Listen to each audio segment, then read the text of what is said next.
to the 2025 NCAA West Regional at Chase Center in San Francisco. We'll get started with Maryland head coach Kevin Willard momentarily. But a few reminders first. As a courtesy to your fellow media members and team participants, please silence your phones. Please provide your name and affiliation each time you ask a question during the press conference. If you're joining on Zoom, please use the raise hand function for questions. We'll address all questions in the room first, followed by Zoom. And recording press conferences on cell phones or cameras is prohibited. Thanks for those understandings, and we'll get started with Kevin here shortly.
Coach, welcome.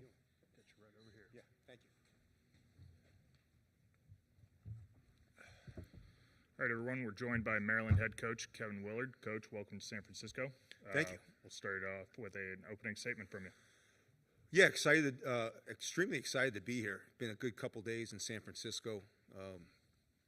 Glad we didn't have to travel back to Maryland and travel back out. So staying out here, I think it's been a lot of fun being with the guys and kind of touring San Francisco a little bit and seeing some sights.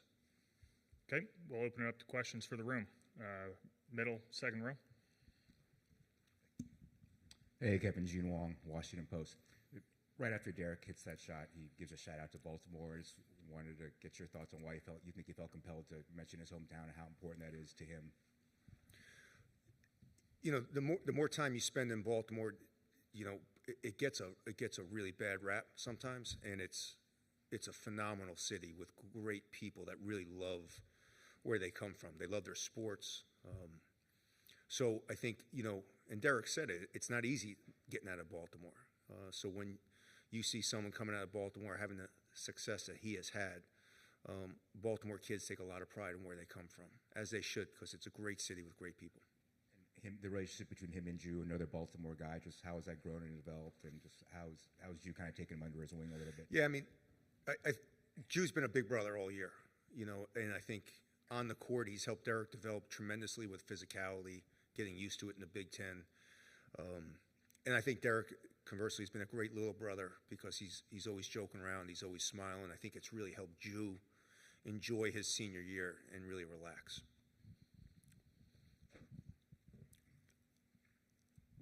Yeah, Kevin Brockway, Gainesville Sun. Coach, Florida's a team that plays about 8 or 9 deep. I'm just curious, and you've relied heavily on your starters for minutes. I'm just curious about that aspect of the matchup and what's going to be required of your starters stamina-wise to deal with Florida in that No, regard? yeah, we're gonna have to play all 4 of our bigs for sure. I think they remind me a lot the way they run of Michigan State, and how Michigan State brings 4 big guys in and just tries to wear you down. I think Florida does the same thing. They shoot the basketball much better than the Michigan State team does. I think it's the biggest difference. But we're gonna have to play all 4 bigs. There's just no way Derek and Jew are going to be able to log 36 minutes against this team. They run consistently. They're fresh. They're as good as a basketball team as I've seen on film all year. Lindsay Schnell, The Athletic. Kevin, I'm curious, what makes Jew a good rebounder besides the fact that it runs in the family? I don't know. To be perfectly honest, I think you'd have to ask him that. He did. I don't know. I mean, I would say probably playing one-on-one with Angel all those years. I mean, they both have tremendous motors. They're both highly competitive. Jew is really strong, and I think being a big guy, especially going through AAU now in high school basketball, the only way you really get the basketball is if you set a pick and roll or if you get a rebound. And for me, he's always had a good feel for where the ball is going to go. I think that'd be the sexy answer. Is he has a really good feel for where shots are going to miss. Like, he just doesn't run to the same spot every time. He kind of understands who's shooting it, where it's going. Like, Rodney shoots it a little flatter than Kobe. Kobe's misses are a little bit bouncier. Rod's are a little bit harder. He kind of understands that a little bit.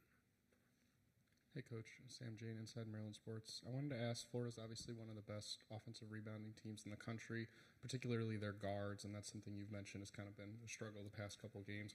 How do you expect to kind of combat them on the glass? Yeah, we're not going to switch as much nearly as we have. The switching has really – I went back and watched our last 3 games.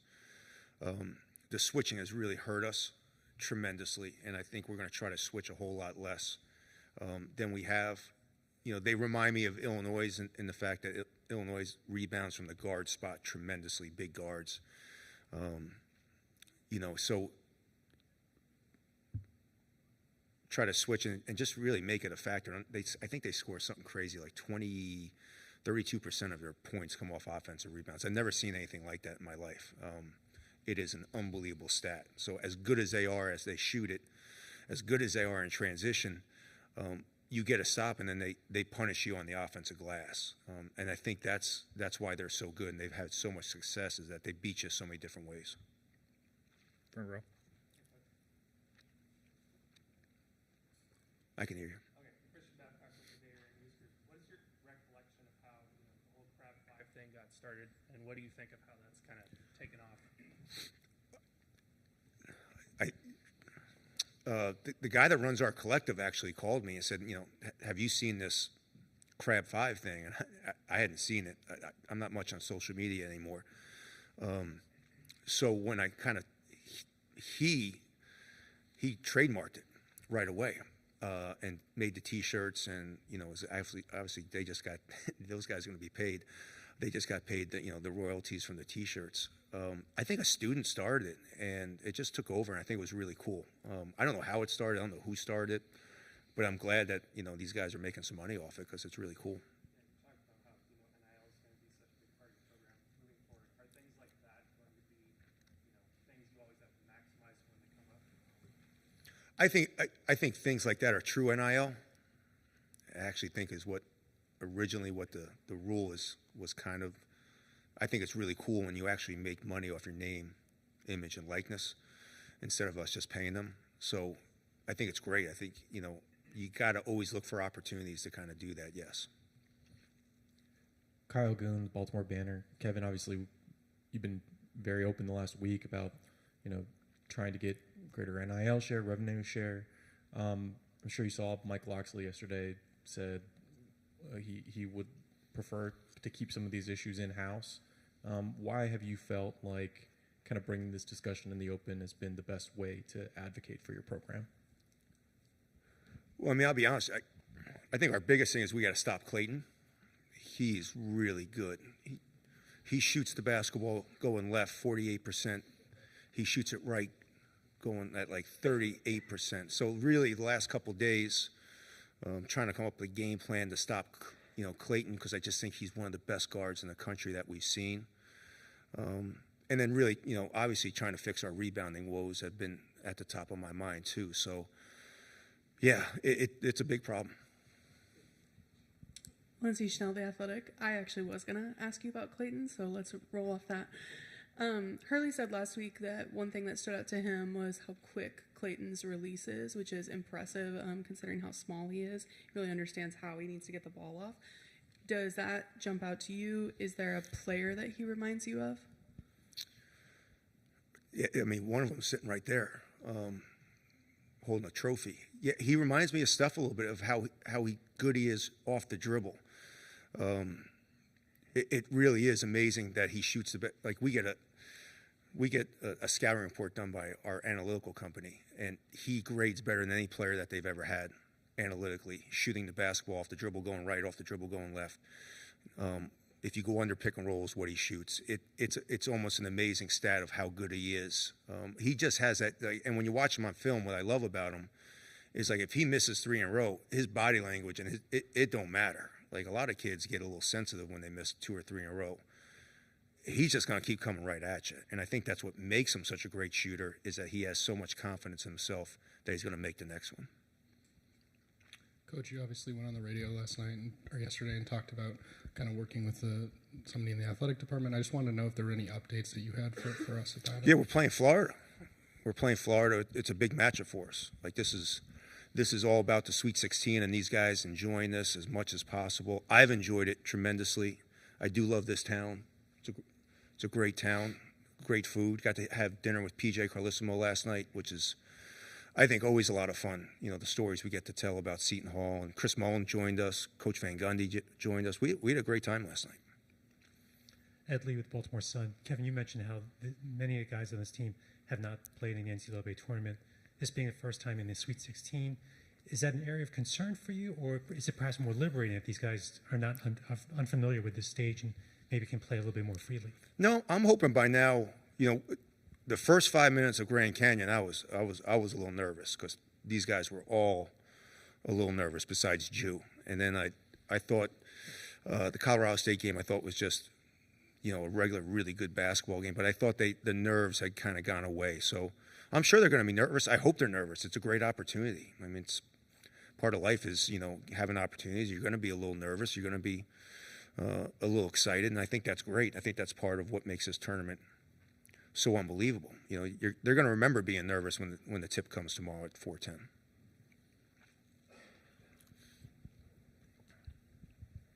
Hey, Kevin, Jonas Schaefer, Baltimore Banner. I think you've talked about the analytics company or the analytics guy. Is there anything you can share about just who that is, what that is, and maybe big takeaways about how it's kind of shaped your thinking about modern offense and the way that you guys want to play? I don't think I can comment on the company, but so I've always been a data guy. The KenPom stuff, all that stuff.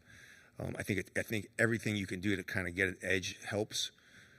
In the last 2 years, it's dramatically changed. I mean, it's all AI. I mean, his company has 50 computers in downtown Washington D.C. and there's no human bias whatsoever. It's not like, well, Clayton might go this way. The computer grades the game, so it's not a person typing. It's not like Synergy is graded by someone goes in there and grades it with Synergy. This is all done by AI, and so when you get these reports, and we get the reports on the portal, kids, it's amazing how accurate they are. So I go and watch film on Clayton, and I grade it myself, and I have all my notes, and then I go back and I get his reports, and they're so spot on, it's scary, and so it's gotten so advanced that if you don't use it, I think you're falling behind. And for us, it grades our offense, what plays I need to run for guys going to the right, what guys I should run early in the game, who plays better at the end of the game. I mean, it's deep, and I think it's been a great investment by and Damon was awesome. It was a great investment. He met with them, loved them. I think he's helped Locks with the football too. I think he's helped women's basketball too. So I think it's something that's we've invested in, and it's helped us tremendously. Got time for one more question. We'll go to the front row here. Coach, I'm just curious, with all this Crab 5 stuff, you mentioned you had a nice dinner in San Francisco. Do you like crab? Do your players like crab? We're known for crab around here a little bit. Just curious about that. So Juju loves crabs. Coach Cox loves crabs. I like crab cake.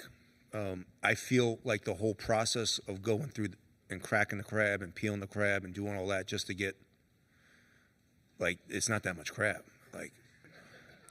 It's a lot of work. I mean, if no one's ever done it. I mean, it's really cool to have a couple beers with friends and, do it down by the harbor. It's really good, but I'd prefer someone just make me a nice crab cake, and I love crab cake. So, yeah, you're into this Crab 5. I like it. I love it. I think it's awesome. I'm glad someone's concentrating on the game and the team. Have a good one, everybody. Thank you, Coach. Thank you. All right, everyone. We'll be joined by Selton Miguel and Jacoby Gillespie from Maryland momentarily.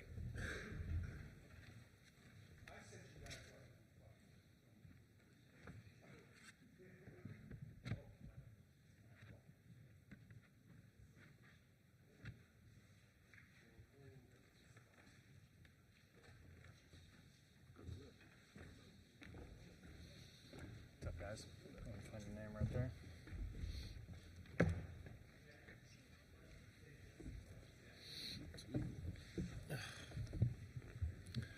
All right, everyone, we're joined by Selton Miguel and Jacoby Gillespie here. We'll open it up to questions for the two of them.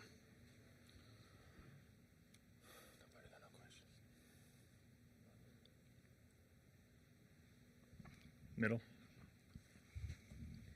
Lindsay Schnell, The Athletic. I was just asking Coach, what does he think makes Ju such a good rebounder, besides the fact that runs in his family, obviously, with Angel? What do you guys think, playing with him? I mean, I think he uses his body well. I mean, he's tall, and he's strong, so I feel like he just knows how to use his body, and he wants to get rebound. Yeah, same thing. I think he's always just right there. The ball just comes to his hand. So, Josh. Josh DeBell from AP. Just both of you guys, what it's been like being able to spend the whole week out here from Seattle to here, and just not having to fly back and forth, and what's the experience been like the last couple of days, just having some time off here? Yeah, it's been fun just hanging out with our teammates, just team bonding. A lot of us never been to Cali, so it's been fun to get out here and see it and stuff.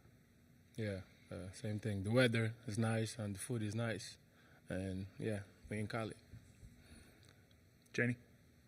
Hi, guys. Janie McCauley from Associated Press. What activities have you done, and what have you done away from the basketball court to sort of, keep everybody light and not feeling, too much just like it's a basketball trip? We had a lot of time to walk around where we at.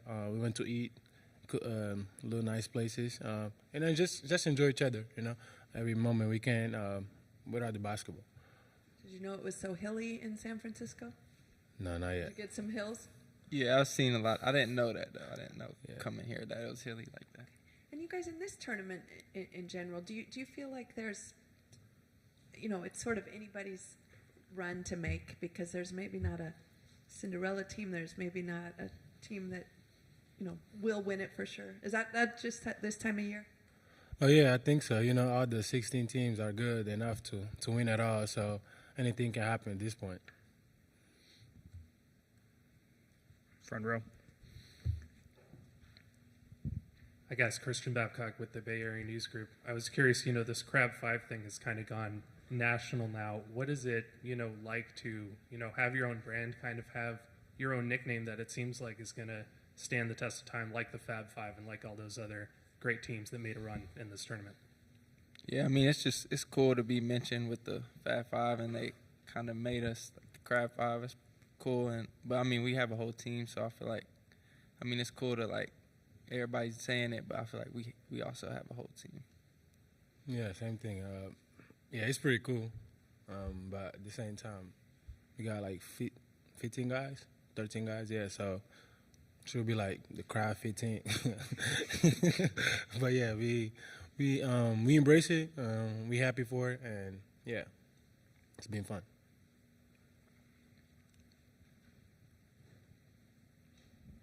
Lindsay Schnell, The Athletic. We were talking to Coach about Walter Clayton Jr., how good he is, how quickly he releases the ball.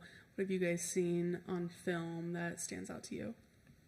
Yeah, I mean, you gotta guard him. You can't give him no space. He gets the three off really quick, so we just gotta make sure he can't get to his spots. Yeah, he's a really good player, so we just gotta be on him all night. Further questions from the room? Hi guys, Chris Alvarez from ABC7 here in San Francisco. Welcome. You've been in a lot of different arenas in your time. I'm just curious your thoughts on Chase Center and playing in the house. The Warriors have won a lot here. Steph Curry plays here, so just your general thoughts on that. I think it's probably the best arena I've been in. So yeah. Yeah, I'll say the same. We're excited to play here. You know, it's a big dream come true playing NBA arena. So especially the Warriors. Rocco. Hey, Rocco Miller, Bracketeer.org. Sultan and Jacoby, I covered you both last year at Belmont in South Florida. It's been a year now. What's this year been like growth-wise and playing at this higher level of college basketball? It's been pretty fun, It's been pretty fun. Just because, there's a group of guys that came from different schools, and we all, got together to be here, We had this goal since June that we are going to come together and try to make the tournament. So it's been fun.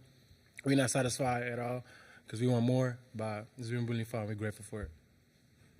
Yeah, I mean, it's been fun just coming here with a whole bunch of – because there was a lot of transfers coming in together, so I feel like we all came in and had the same goal to play deep in the postseason. So I feel like we're finally here doing that. So, yeah, it's been fun. Ashley. Hey, guys. Ashley Adamson, Big Ten Network. I think when even a freshman as talented as Derek Queen, you never quite know how they might show up when the stage gets to the NCAA tournament and the lights are brighter. What have you seen from him in the postseason, and what has he brought to the locker room, his personality? I'll say in the core, he's being as consistent as I feel like as any top freshman in the country. He never high, never low. He always the same. Even off the court, he's a really good kid to be around. He's fun to be around. But yeah, he's just Derek. We're gonna give for him whatever we get in the court. We're gonna give for him outside the court. So it don't change. Yeah, I feel like he's just like a really confident player. He's not gonna shy away from any big time moment. So. Further questions from the room? Any questions from our Zoom group? Okay, guys. Thank you. Best of luck this week. Yes, sir.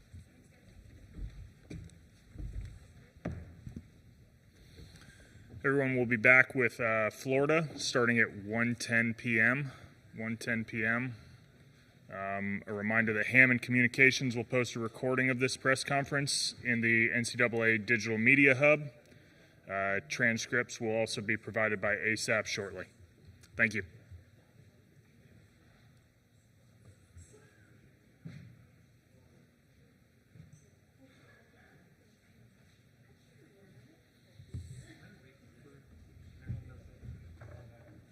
With what they had it. Yeah, they had I'll try to get us.